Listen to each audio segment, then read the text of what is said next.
In the shadow of Mount Shasta, a lava dome cluster rises 2,000 feet above the valley floor.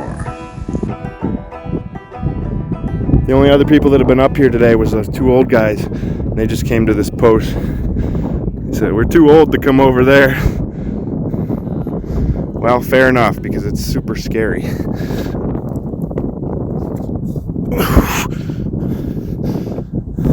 Here's the summit of Black Butte. It's actually made up of 3 different peaks, but this is the tallest one.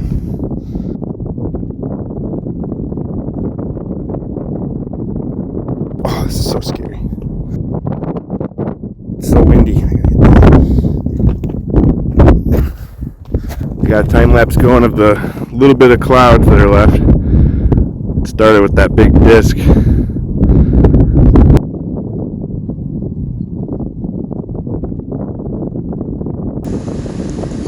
Black Butte also goes by Sugarloaf, Muir's Peak, Cone Mountain, or Windtoon Butte.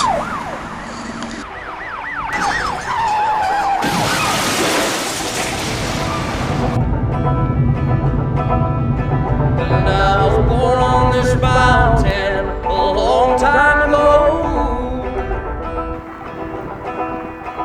Before they knocked down the timber. Here we go!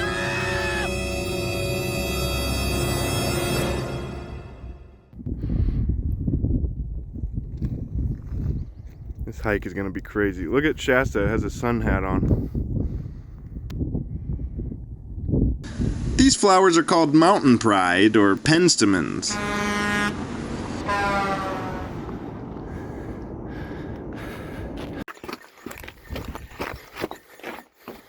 The lenticular cloud is formed by warm air meeting a barrier of much colder air. But first, let me take a selfie. Either that or it's an alien UFO landing. Here we see why there was a warning sign at the trailhead. The wire rock retaining basket has begun to fail and could be catastrophic for someone whenever it decides to fall.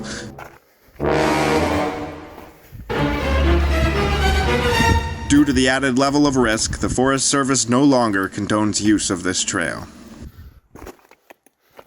Which means more trail for me.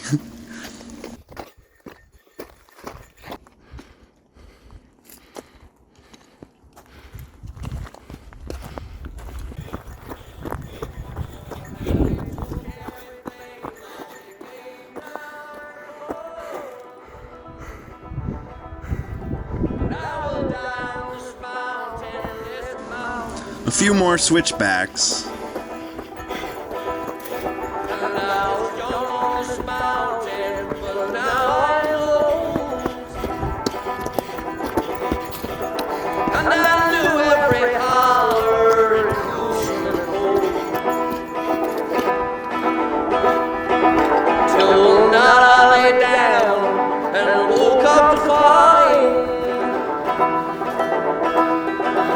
And my childhood was over and went down the mine. And I was born on this mountain, this mountain's my home. And she holds me and keeps me from worrying home. Now they took everything that she gave me.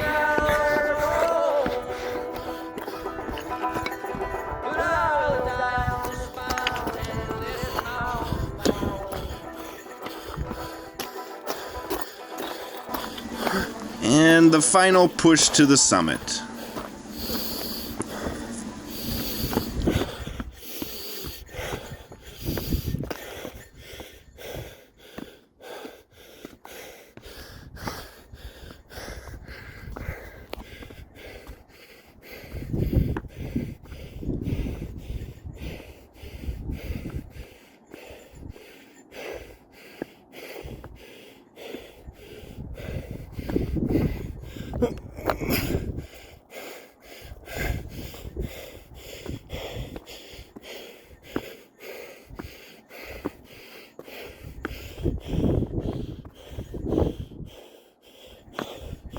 You have arrived at your destination. You are on top of Black Butte.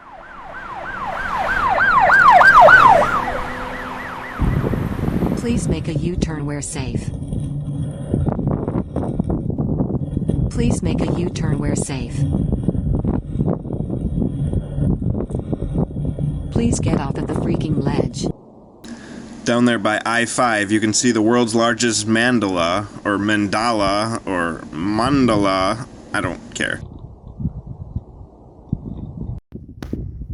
So here at the summit are abandoned ruins of an old fire lookout tower built in 1931. Here's how it looked for 3 decades, and in winter of 1948, someone broke in to drink a bottle of whiskey. Post-World War II, the lookouts were all women, and in 1962, the tower was destroyed by the Columbus Day storm and replaced with this metal structure the following year. That's when Mrs. Mildred Weston rode Tony the 27-year-old pack horse up to her new lookout assignment, where Tony dropped dead the next day. No! God, please, no! R.I.P. Tony. The tower was used over the next decade and then carried away by helicopter in 1973 for relocation on Hogback Mountain, 40 miles to the southeast. Here's Mount Shasta as seen from the tower in 1946.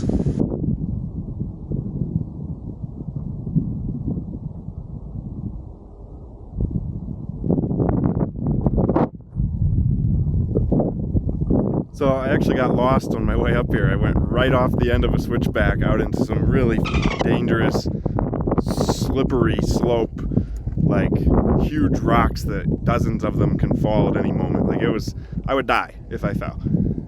But before I did that, I passed these 2 old guys, and I was wearing my red hoodie and not this, just my hair sticking out.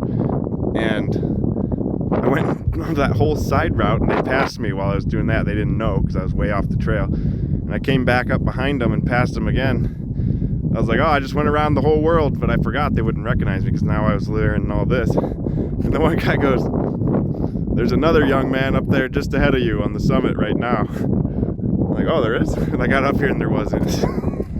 It was me. I was the other young man. Around this time, the flies had me swinging my arms around like a methamphetamine enthusiast. Why are we still here? Just to suffer. So, after 3 hours on top, it was time to go down. The 2 guys I passed were up here for a half hour, otherwise I had the entire peak all to myself.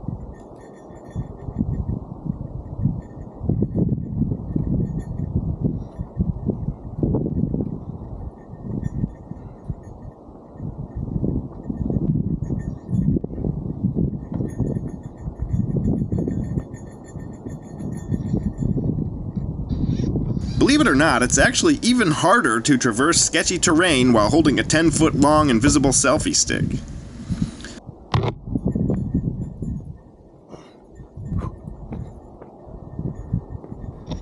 One last photo of the old lookout, this one from July 1941. They had a nice metal walkway over the scary part. Now you can see the hike down from a bird's eye view.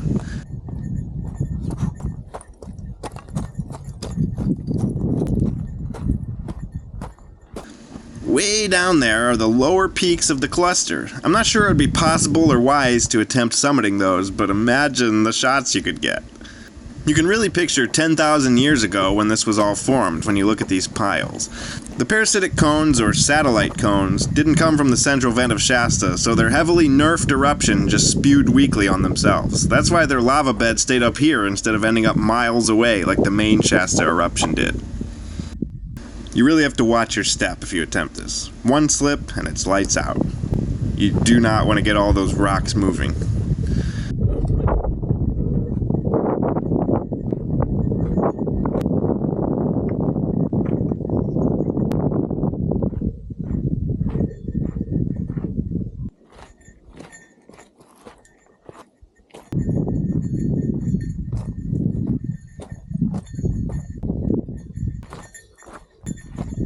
Here's another failing wire basket rock retainer. After I pass through, notice how a bunch of rocks shift.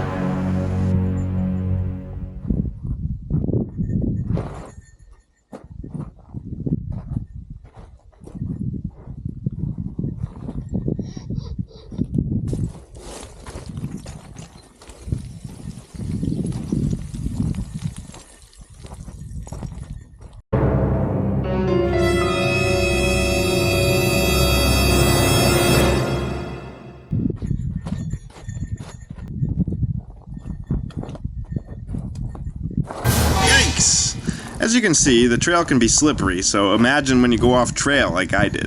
This is the switchback I missed on my way up. In the distance, you see the big rock I posed on for a photo. Here's the failing retainer I showed on my way up.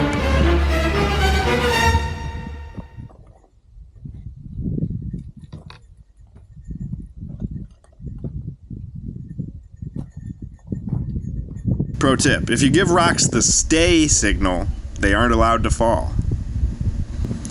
But even if you weren't under this when it collapsed, you'd be in big trouble as you'd still have to cross the rock slide to get down. That's why they frown upon climbing this. But they know it's awesome, so they haven't closed it to the public yet. Here's the lower cones getting closer.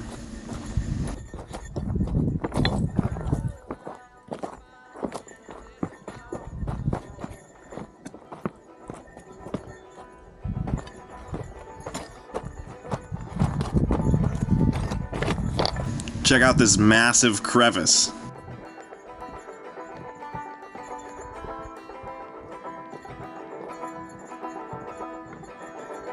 There's Mount Eddy just ahead. The closing music started. That's how you know it's almost over. Finally!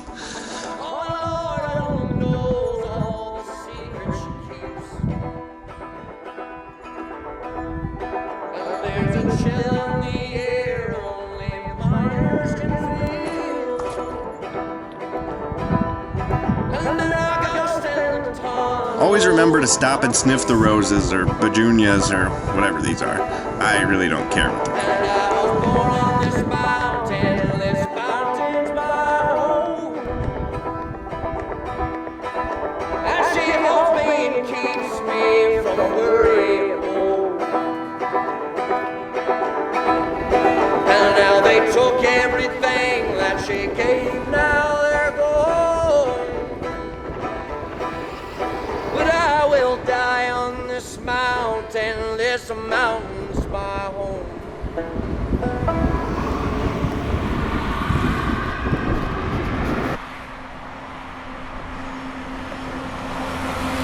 Thanks for watching!